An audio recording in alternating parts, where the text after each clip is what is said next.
Assalamualaikum warahmatullahi wabarakatuh. Selamat datang di podcast Suara ASN untuk Negeri Kelompok 2B. Hari ini kita akan membahas tema yang sangat penting, yaitu tantangan kebangsaan masa kini. Bersama saya sudah hadir rekan-rekan teman sekelompok saya. Mungkin nanti mereka akan memperkenalkan diri masing-masing, yaitu yang terpenting adalah kita akan ngobrol santai tapi berbobot tentang bagaimana ASN menghadapi tantangan kebangsaan, serta bagaimana kita semua bisa berkontribusi menjaga persatuan bangsa. Mari kita sapa dulu ya rekan-rekan yang udah bergabung dalam Zoom ini. Oke, boleh mulai dari Mas Zaki, silahkan. Oke, baik, terima kasih. Perkenalkan, nama saya Zahran Zaki, bisa dipanggil Zaki aja. Saya dari BRMP Perkebunan. Terima kasih. Oke, selanjutnya Mbak Dewi. Halo, perkenalkan nama saya Sri Dewi Purnamasari, biasa dipanggil Dewi, asal dari BRMP Sulawesi Barat. Oke, halo Mbak Dewi. Selanjutnya Mas Safar. Halo, perkenalkan nama saya Muhammad Safari dari BRP Banten. Apa ya? Oh, selanjutnya Cukup. Mbak Riza. Perkenalkan nama saya Risa Indriani dari BRMP Mektan. Halo Mbak Riza. Oke, sebelum kita ke pertanyaan yang pertama, mungkin aku juga perkenalan diri dulu ya. Nama aku Nisrina, biasa dipanggil Ninis dari BRMP Jakarta. Oke, langsung ya. Udah siap belum nih teman-teman semua? Santai tapi Siap. berbobot ya. Siap, Oke. siap. Oke, yang pertama mungkin aku mau tanya ke Mas Zaki nih. Menurut Oke. kalian atau mungkin Mas Zaki dulu deh, menurut Mas Zaki apa sih tantangan kebangsaan yang paling terasa saat ini? Oke, kalau yang dari saya lihat ya, salah satu tantangan terbesar bangsa saat ini itu adalah disrupsi digital. Media sosial itu memang memberikan banyak manfaat, mulai dari mempercepat arus informasi, memperluas jaringan komunikasi, hingga membuka ruang partisipasi publik. Namun, di sisi lain, media sosial juga membawa tantangan berupa maraknya berita hoaks, ujaran kebencian, hingga polarisasi di masyarakat. Jadi, menurut saya sebagai ASN itu, kita perlu menyikapi hal ini dengan bijak. Artinya, kita harus meningkatkan literasi digital, mampu memilah informasi yang benar dan bermanfaat, sekaligus memberi contoh dalam menyebarkan informasi yang akurat dan juga positif. Selain itu, ASN juga memiliki peran strategis untuk memberikan edukasi kepada masyarakat agar lebih kritis dalam menerima dan menyaring informasi. Dengan demikian, disrupsi digital yang awalnya menjadi tantangan justru bisa kita ubah menjadi peluang untuk memperkuat persatuan bangsa, membangun komunikasi yang sehat, serta meningkatkan kualitas pelayanan publik di era digital ini. Betul sekali ya. Mungkin kalau misalnya sekarang itu kan lagi marak juga nih yang tentang misleading information ya. Kalau misalnya kita Iya, baca betul. baca berita itu kan suka baca judulnya doang. Tapi kan ternyata Iya. judul dan isi berbeda. Nah, ini kalau menurut Mbak Dewi ini gimana sih menyikapi hal-hal kayak ya itulah kita minim literasi nih sebagai generasi muda dan sering banget terpapar hoax gitu. Ya, selain hoax itu ada tantangan lain seperti radikalisme dan intoleransi. Nilai persatuan seringkali tergeser oleh kepentingan kelompok ASN harus berdiri di depan menjaga netralitas dan persatuan bangsa. Ya sih, semoga kita nggak, semoga generasi kita juga nggak tergerus dengan hoax terus ya. Jadi harus banyak literasi agar nggak tergerus dengan hoax. Oke deh, mungkin ada yang mau menambahkan Mbak Riza atau Mas Safari sebelum kita lanjut ke pertanyaan selanjutnya? Saya mau menambahkan ya tadi yang dijelaskan oleh eh, Mas Jaki terkait hoax ya. Mungkin kalau misalkan di generasi Z atau Gen Z seperti kita tuh eh, lebih bisa gitu ya kita memilah-milih informasi. Justru yang lebih sulit itu contohnya seperti generasi di sebelum kita, orang tua kita tuh. Saya Hmm. punya pengalaman soalnya. Milenial ya. Ya, Mhm. milenial sampai generasi boomer saya. Iya, iya. Itu Boomer, tuh boomer. kadang contohnya ya, saya ambil contoh terdekat tuh dari orang tua saya sendiri gitu. Kalau misalkan ada link yang masuk apa bansos segala macem gitu. atau link phishing segala macam itu mereka tuh kurang paham gitu. Makanya itu fungsi dari kita khususnya ya sebagai ASN dan juga sebagai orang terdekat itu memberikan informasi gitu bahwa ini tuh link hoax gitu. Selain itu kita juga harus bisa mengedukasi bahwa apa aja sih yang termasuk dalam hoax itu. Kayak gitu sih kalau dari saya. Ya, balik lagi kita emang benar-benar harus nggak bisa telan mentah-mentah informasi yang ada di media sosial ya. Tentunya harus kita cross check, kita nggak berdasarkan satu sumber aja. Oke deh. Iya. Selanjutnya nih pertanyaan yang kedua, gimana sih perspektif ASN dalam kehidupan sehari-hari? Mungkin siapa yang bisa menjawab, Mas Alfat? Kalau Bagaimana dari Anda saya, Oke, bagaimana izin bagaimana nih Mas Alfar ya, mengaitkan tantangan kebangsaan dengan pekerjaan sehari-hari? kalau untuk pekerjaan sehari-hari itu tidak lepas dari integritas ya sebagai seorang ASN karena integritas itu pasti kaitannya dengan korupsi gitu. Karena kan korupsi itu banyak jenisnya ya. Contohnya kayak kita menggunakan fasilitas kantor untuk kepentingan pribadi itu juga kan tidak diperkenankan. Bahkan kita untuk just tip aja kepada rekan kerja kita yang sedang perjalanan dinas itu ya sudah termasuk penyalahgunaan wewenang. Mungkin Hmm. itu. Oke, oke, jadi tetap harus menjunjung integritas dan pelayanan prima ya. Iya. Nah, selanjutnya nih, kalau misalnya Mbak Riza mungkin ada contoh lain yang bisa dilakukan ASN untuk menjaga nilai kebangsaan di era sekarang ini?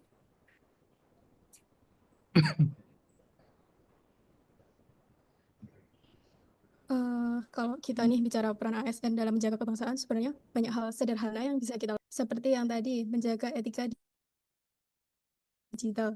Sekarang ini kita hidup di era serba cepat. Informasi yang datang bertubi-tubi. Nah, kita sebagai ASN yang harus menjadi teladan, tidak asal membagikan informasi yang belum jelas kebenarannya, karena dengan hanya satu klik seperti apa yang dibicarakan Mas Safari tadi bisa berdampak besar dan menimbulkan keserasahan di masyarakat. Nah, selain itu, di lingkungan kerja kita bisa punya tanggung jawab yang besar untuk melayani publik. Prinsipnya ya sederhana aja, melayani semua orang dengan adil tanpa membeda-bedakan latar, suku, agama atau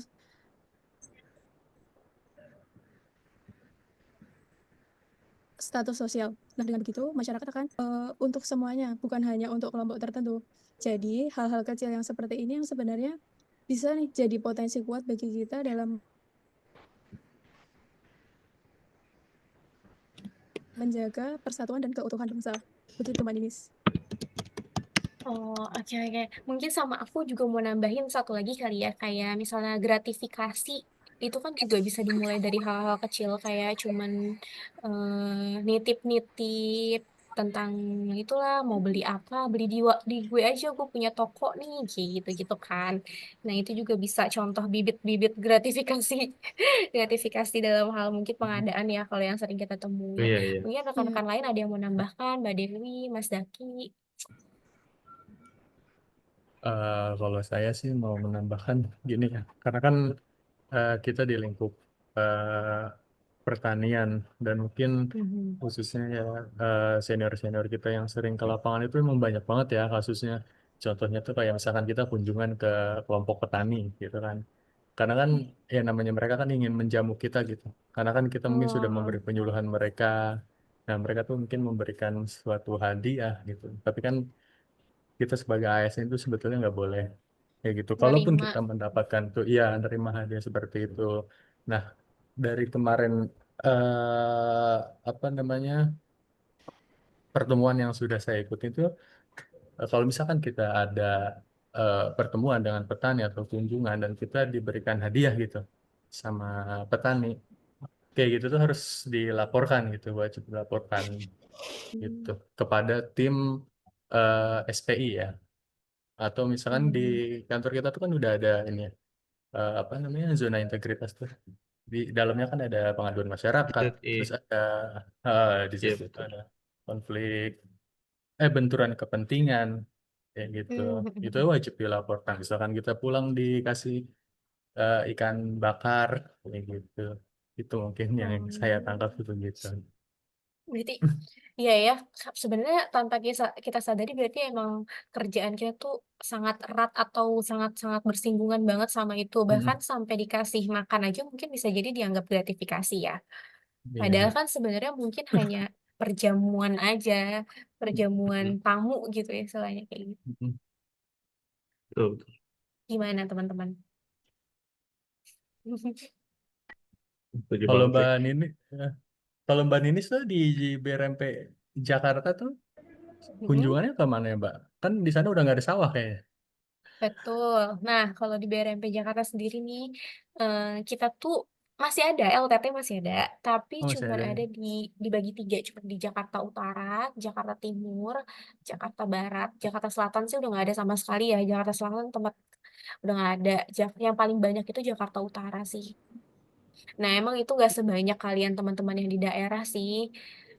Target kita juga per bulannya juga nggak sebanyak itu, paling banyak kayak ya kira-kira cuman 20 hektar, nggak nyampe 100-100-an hektar, paling kalau kalian udah ratusan lah ya targetnya ya, kalau kita mah ya cuma segitu aja, Pasti. jadi ya perjalanan dinas kita cuman ke Jakarta Utara, Selatan, Timur, Barat, udah itu doang.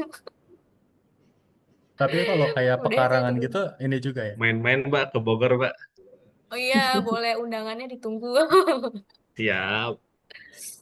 Saya, saya kira tuh BRMP Jakarta tuh termasuk ngolah ini juga pekarangan atau tanam, Oh, taman, oh iya. taman, taman. Heeh. Iya betul. Fokusnya ini sama urban farming sih, karena kita di daerah perkotaan yang minim lahan, yang dengan lahan terbatas. Jadi kita campaign-nya urban farming. Nah, itu Hmm. biasanya kita kerjasama atau menjadi narasumber sih di sama dinas-dinas pertanian sih di KPKP, dinas KPKP biasanya. Atau enggak kelurahan, kayak gitu-gitu suka ngundang kita untuk tentang materi tentang urban farming sih, karena urban farming kan lagi menjamur banget ya, hidroponik ya, Ya, terutama kayak yang sayuran, sayuran yang gampang-gampang ditanam gitu, kayak terong mungkin, cabe sebenarnya lumayan susah sih, kayaknya yang ini terong ya, atau pakcoy, selada, kayak gitu-gitu sih. Nah, di sini juga percontohannya juga ada. Kami kebetulan nanamnya sayuran sama ada buah hidroponik tuh melon. Tuh guys. Oke, oke. Kita lanjut nggak nih ke pertanyaan selanjutnya? Ya, Lanjut. monggo, monggo. Lanjut lah ya. Em, nah, ini nih isu-isu aktual. Isu-isu yang ada, yang saat ini sedang berkembang, maupun yang saat ini sedang rame banget lah di masyarakat nih. Kalau misalnya tentang generasi muda yang semakin individualis, katanya kan kalau Gen Z katanya nih eh, orang individualis ya. Nah, gimana nih menurut kalian? Apakah ASN bisa ikut berperan membangun kesadaran generasi muda terhadap kebangsaan dengan kondisi banyaknya generasi muda yang mungkin mulai acuh tak acuh dengan nasionalisme? Ya, mungkin saya bisa agak berkomentar sedikit situ ya. Kalau menurut saya sendiri tuh ASN itu sebenarnya memiliki peran strategis ya dalam membangun kesadaran untuk generasi muda terhadap kebangsaan. Salah satu caranya itu dengan cara itu hadir di ruang-ruang yang dekat dengan kehidupan mereka, misalkan melalui edukasi digital yang mengajarkan literasi media, pemanfaatan teknologi secara bijak, juga kemampuan memilah informasi dengan benar. Selain itu juga ASN juga bisa memanfaatkan konten positif di media sosial ya, untuk menanamkan nilai persatuan, toleransi, dan cinta tanah air. Kan contohnya kan sebenarnya udah banyak ya, nggak cuma dari ASN aja tentang hal-hal tersebut. Dengan cara tuh cara yang relevan dengan anak yang sekarang. Jadi tuh nggak kaku banget itu kan. Kalau konten-konten dari pemerintahan Mm. biasanya kan agak kaku ya, terlalu Iya. itulah. Makanya tuh cara pembahasannya itu emang harus yuk kita gimana gitu loh. Maksudnya Mm. jangan kaku banget ya. Dan juga nggak kalah penting itu keterlibatan mereka tuh dalam program-program mungkin pengabdian masyarakat kayak pemanfaatan anak muda misalkan di apa tuh di kegiatan anak Karang muda di Pulau Serondang itu. Ah, ya itu ya. Maksudnya Karang itu Taruna ya. Karang Ya. Taruna. Hmm. Misalkan untuk agenda-agenda apa kita libatkan gitu. Mungkin dari saya seperti itu aja dulu deh. Ada lagi Mbak Dewi, Mbak Riza.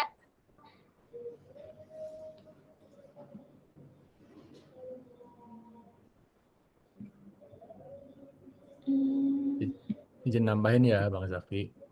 Ya silakan Boleh. Tadi deh. kan yang kita diskusi aja ya Bang. Tadi kan yang Bang Zaki Oh, bilang kan keterlibatan pemuda ya kayak di iya Karang betul. Taruna. Mungkin udah kenyataannya kita tuh emang dari Zoom yang udah kita ikutin sebelumnya ya. Kadang kita tuh suka berbenturan gitu sama generasi kita yang sebelumnya gitu Bang. Iya, Seperti yang dijelaskan betul sama banget. tadi kemarin tuh siapa? Yang ini ya Mas Gede tuh.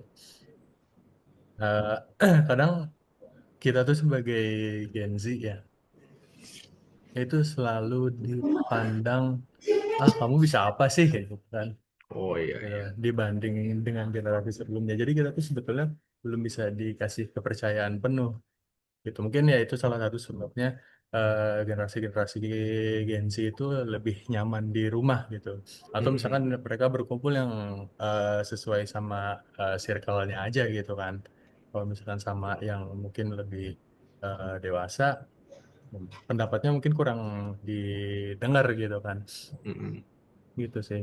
Ya itu timbulnya kan kita tuh jadi kurang peduli gitu ya sama lingkungan sekitar kita gitu, kayak kurang peka aja gitu.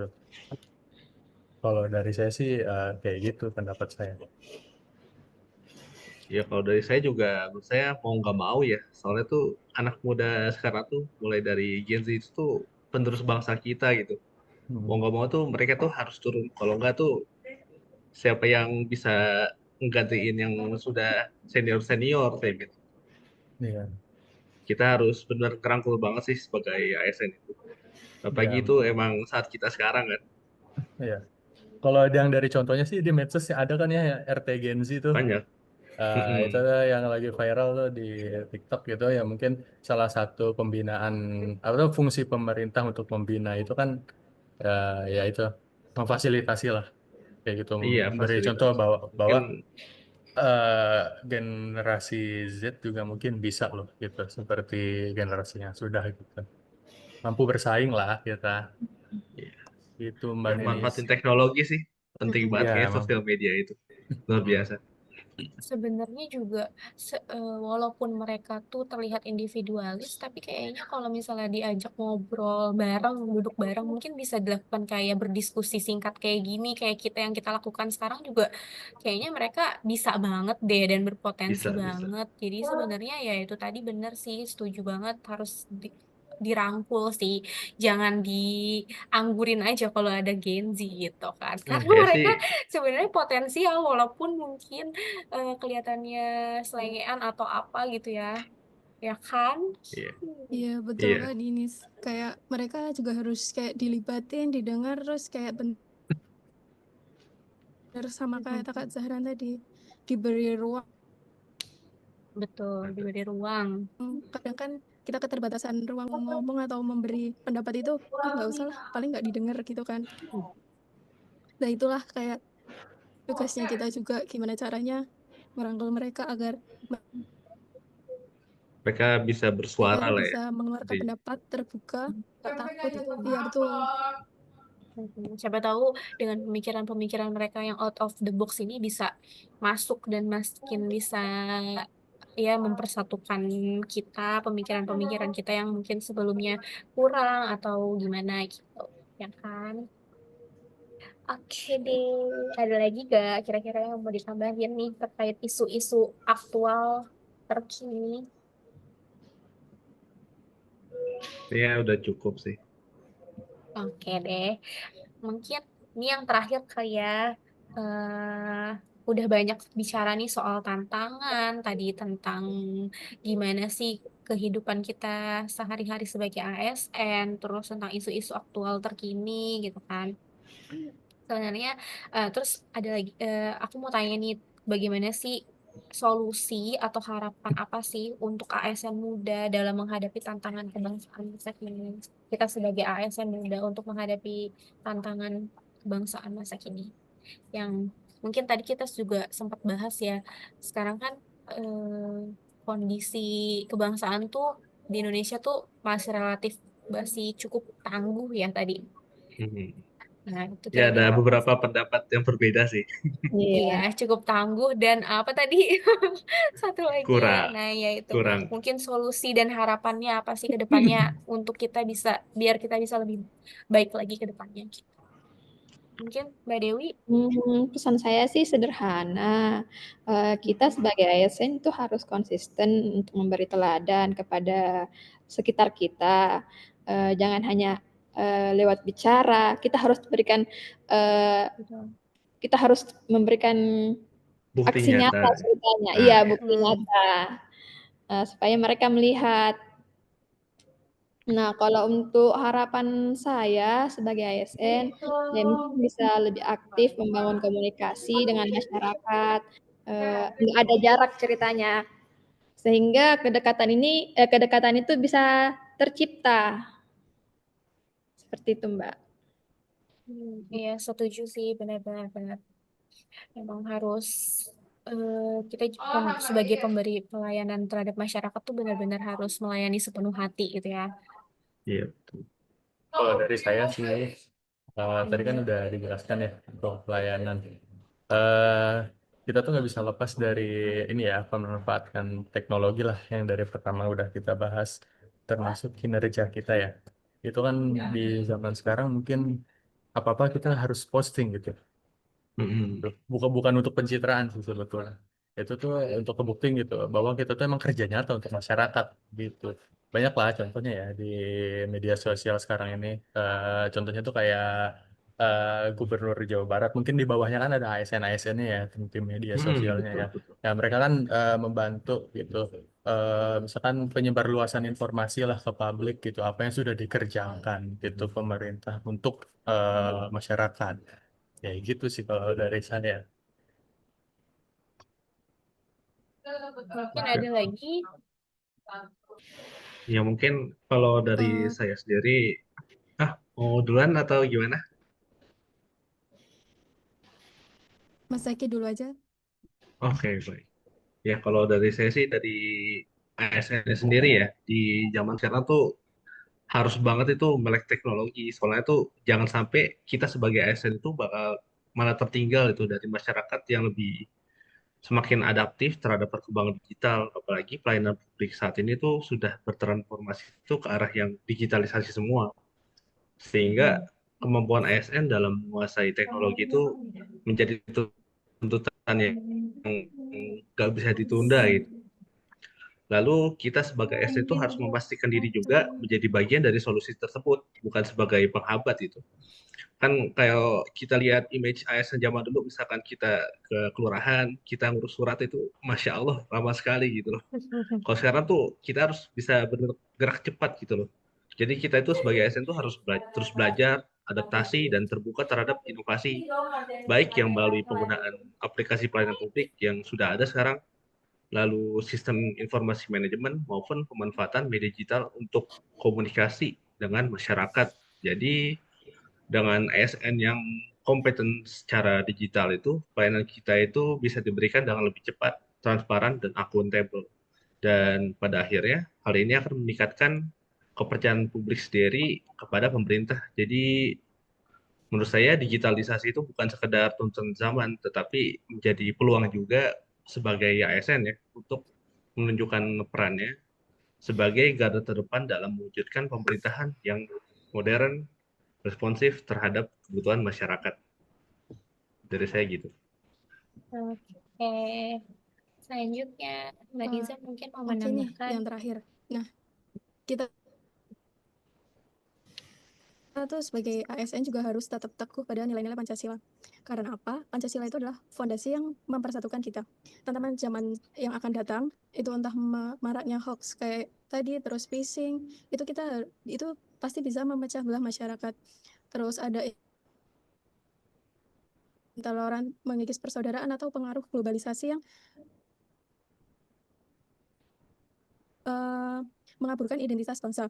Kalau ASN tidak berpegang pada Pancasila, maka mudah sekali tergelincir dalam arus perubahan. Tapi justru dengan menjadikan ASN sebagai pegangan, ASN bisa menempatkan diri sebagai penengah, teladan, sekaligus benteng persatuan. Nilai keutuhan, nilai kemanusiaan, persatuan, musyawarah,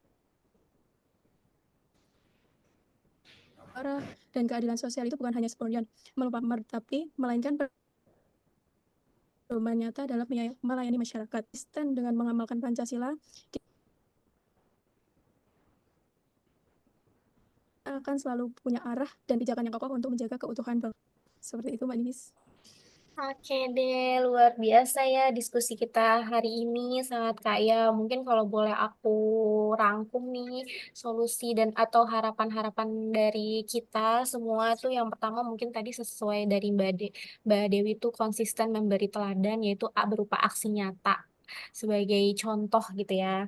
Terus yang kedua ada membangun komunikasi komunikasi dengan masyarakat dengan lebih aktif dan tidak berjarak, khususnya apalagi kita ya yang bekerja di BRMP kan sangat berkaitan dan bersinggungan langsung dengan petani di lapangan ya.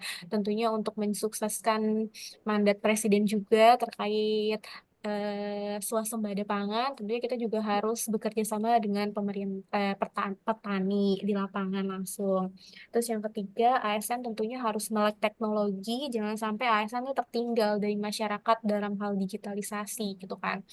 Karena kita sebagai garda terdepan tuh harus memberikan pelayanan yang cepat, efektif, efisien, dan mudah bagi masyarakat kita. Terus yang terakhir mungkin ASN tetap harus teguh pada nilai Pancasila. Karena itulah yang menjadi fondasi kita untuk menghadapi semua tantangan dari hoaks, intoleransi hingga pengaruh globalisasi. Nah, oke, semoga obrolan ini meningkatkan kita semua bahwa menjaga kebangsaan bukan hanya tugas aparat, tapi tugas kita bersama. ASN hanyalah garda depan, namun seluruh rakyat adalah benteng pertahanan bangsa kita. Terima kasih banyak Mas Zaki, Mbak Dewi, Mbak Riza, dan Mas Safari atas waktunya hari ini, atas diskusi kita yang sangat santai tapi berbobot ini. Semoga menginspirasi, semoga kita semua terus bisa berkontribusi untuk negeri. Semangat selalu, Amin. sampai jumpa di episode berikutnya. Terima kasih.